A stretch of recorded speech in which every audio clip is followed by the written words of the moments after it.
રાધે રાધે, જય શ્રી કૃષ્ણ. પ્રિય દર્શક મિત્રો, ભક્તિ વેદિકા યુટ્યુબ ચેનલ પર આપ સૌનું હાર્દિક સ્વાગત છે. હું છું મુકુંદ જોશી અને આજે આપણે વાત કરીશું રાશિ ચક્રની નવમી રાશિ એટલે કે ધન રાશિ. ધન રાશિના નામાક્ષર છે ભ, ફ, ધ તેમજ ઢ. ના જાતકો માટે માર્ચ 2026નો મહિનો કેવો રહેશે? આ મહિનો તમારા જીવનમાં કેનવાસ પર સફળતાના નવા રંગો પૂરવા જઈ રહ્યો છે. ગ્રહોની ચાલ સૂચવે છે કે આ સમયે તમારી અંદર એક નવી ઉર્જાનો સંચાર થશે, જે તમને મુશ્કેલ પરિસ્થિતિઓમાંથી બહાર લાવવામાં મદદરૂપ સાબિત થશે. તો ચાલો દરેક પાસા પર ઊંડાણપૂર્વક નજર કરીએ. ધન રાશિ સજિટેરિયસ માર્ચ 2026 માસિક વિગતવાર રાશિફળ. સમગ્ર મહિનાનો સારાંશ, પ્રગતિ અને પરિવર્તન કાળ.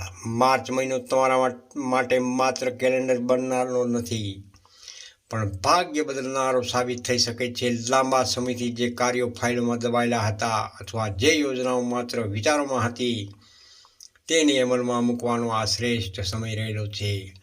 આત્મવિશ્વાસમાં અદ્ભુત વધારો થશે, પરંતુ યાદ રાખજો, ઉતાવળમાં લીધેલો નિર્ણય ઘણીવાર નુકસાન કરી શકે છે. ધીરજ સાથે ડગલા માંડજો. નોકરી અને કારકિર્દી નવી ઊંચાઈઓ તરફ. વ્યવસાયિક જીવન. નોકરી કરતા જાતકો માટે આ મહિનો ગોલ્ડન પીરિયડ જેવો છે. તમારી કાર્યક્ષમતાની પ્રશંસા થશે અને ઉપરી અધિકારીઓ તમારા કામની પ્રભાવિત થઈ શકે છે. શક્ય છે કે તમને કોઈ એવો પ્રોજેક્ટ મળે જે તમારા કરિયરને નવી ઓળખ આપે. નવી તકો. જો તમે લાંબા સમયથી નોકરી બદલવાનું વિચારી રહ્યા છો, તો મહિનાનો ઉત્તરાર્ધ 15 તારીખ પછી ખૂબ જ ફળદાયી સાબિત થશે. વિદ્યાર્થી મિત્રો, સ્પર્ધાત્મક પરીક્ષાઓની તૈયારી કરતા યુવાનો માટે એકાગ્રતા વધશે. તમારી મહેનતનું પરિણામ ધાર્યા કરતાં પણ સારું આવી શકે છે. વેપાર તેમજ આર્થિક સ્થિતિ. લક્ષ્મીજીની કૃપા. વેપાર કરતા વેપારી મિત્રો માટે આ મહિનો આર્થિક વૃદ્ધિનો રહેલો છે. બજારમાં તમારી વિશ્વસનીયતા વધશે. જો તમે ભાગીદારીમાં કામ કરો છો તો પારદર્શિતા રાખવી ખૂબ જ જરૂરી છે. રોકાણ. શેર બજાર કે રિયલ એસ્ટેટમાં રોકાણ કરવાનું વિચારી રહ્યા હો તો ઉતાવળ ન કરવી. નિષ્ણાંતોની ખાસ સલાહ લેવી. સલાહ લીધા પછી જ આગળ વધવું હિતાવહ છે. બચત. મહિનાના અંતે અણધાર્યો ધનલાભના યોગ બની રહ્યા છે, પરંતુ સામે પક્ષે સામાજિક પ્રસંગોમાં ખર્ચ પણ વધી શકે છે. બજેટ બનાવીને ચાલવું ખૂબ જ હિતાવહ છે. પ્રેમ તેમજ દાંપત્ય જીવન. સંબંધોમાં મધુરતા. પરણિત જીવનસાથી સાથે જો કોઈ નાની મોટી તકરાર ચાલતી હોય તો આ મહિને સંવાદ દ્વારા તેનો અંત આવી શકે છે. એકબીજા પ્રત્યેનો આદર વધશે. પ્રેમ સંબંધ. પ્રેમ પંખીડાઓ માટે આ સમય રોમેન્ટિક રહેશે. જો તમે તમારા સંબંધને લગ્નનું નામ આપવા માંગતા હો તો પરિવાર સાથે વાત કરવા માટે આ સમય ખૂબ જ અનુકૂળ સમય રહેલો છે. નવા સંબંધો. જેઓ એકલા સિંગલ છે, તેમના જીવનમાં કોઈ ખાસ વ્યક્તિનું આગમન થઈ શકે છે. પરિવાર અને સામાજિક જીવન. ખુશીઓનું આગમન. પરિવારમાં કોઈ માંગલિક પ્રસંગનું આયોજન થઈ શકે છે. ઘરના વડીલોના આશીર્વાદ તમારા માટે સુરક્ષા કવચનું કામ કરશે. સામાજિક રીતે તમારી પ્રતિષ્ઠા વધશે અને લોકો તમારી સલાહ લેવા આવશે.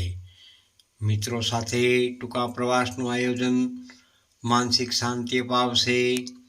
આરોગ્યની દ્રષ્ટિએ વાત કરીએ તો સાવચેતી એ જ સલામતી. સ્વાસ્થ્યની દ્રષ્ટિએ આ મહિનો મિશ્ર ફળદાયી છે. માનસિક ઉત્સાહ વધુ રહેશે, પરંતુ શારીરિક રીતે, ખાસ કરીને પેટની સમસ્યા અથવા બ્લડ પ્રેશર ઉતાર ચઢાવ આવી શકે છે. બહારનું ખાવાનું ટાળવું અને દરરોજ સવારે યોગ પ્રાણાયામનો તમારી દિનચર્યાનો ભાગ ખાસ બનાવવો જરૂરી છે. ભાગ્યશાળી બનાવવા માટે ખાસ ઉપાયો. આ મહિનાને વધુ શુભ બનાવવા માટે નીચે મુજબના કાર્યો ચોક્કસથી કરજો. શ્રી હનુમાનજીની સેવા, દર મંગળવારે હનુમાન ચાલીસાના પાઠ કરો અને સુંદરકાંડનું પઠન કરવું વિશેષ લાભદાયી રહેશે. દાનનું મહત્વ. ગરીબ બાળકોને લાલ રંગના ફળ અથવા મીઠાઈનું દાન કરો. ઓમ શ્રી રામાય નમઃ. ઓમ શ્રી રામાય નમઃ. આ મંત્રની એક માળા દરરોજ કરવાથી નકારાત્મકતા દૂર થશે. મહત્વની તારીખો જોઈએ તો શુભ તારીખો 5 માર્ચ, 14 માર્ચ, 23 માર્ચ, 28 માર્ચ. આ તારીખોએ મહત્વના કામ કરવા. સાવચેત રહેવા માટેની તારીખો 9 માર્ચ, 18 માર્ચ. આ દિવસોમાં વાદ વિવાદ અને ઉતાવળથી બચવું. શુભ રંગ જોઈએ તો પીળો તેમજ કેસરીયો, જે તમારા આત્મવિશ્વાસમાં વધારો કરશે. શુભ અંક છે 3 તેમજ 9. પ્રિય મારા વહાલા દર્શક મિત્રો, સમાપન સંદેશ. ધન રાશિના જાતકો, માર્ચ 2026 તમારી પ્રગતિનું દ્વાર રહેલું છે. ગ્રહો તમારી સાથે છે. બસ તમારે તમારી મહેનત અને ઈશ્વર પરની શ્રદ્ધા અડગ રાખવાની છે. જો તમને આ રાશિફળ ઉપયોગી લાગ્યું હોય તો વિડીયોને લાઈક જરૂરથી કરજો અને તમારા મિત્રો પરિવાર સાથે શેર પણ કરજો. આવી જ રીતે દરરોજ જ્યોતિષ અને ભક્તિમય માહિતી માટે આપણી ચેનલ ભક્તિ વેદિકા યુટ્યુબ ચેનલને અત્યારે જ સબસ્ક્રાઈબ કરી લેજો. જય શ્રી કૃષ્ણ. પ્રભુ આપનું કલ્યાણ કરે. રાધે રાધે. કોમેન્ટમાં હર હર મહાદેવ જરૂરથી લખજો અને હાઈપ આપવાનું ભૂલશો નહીં.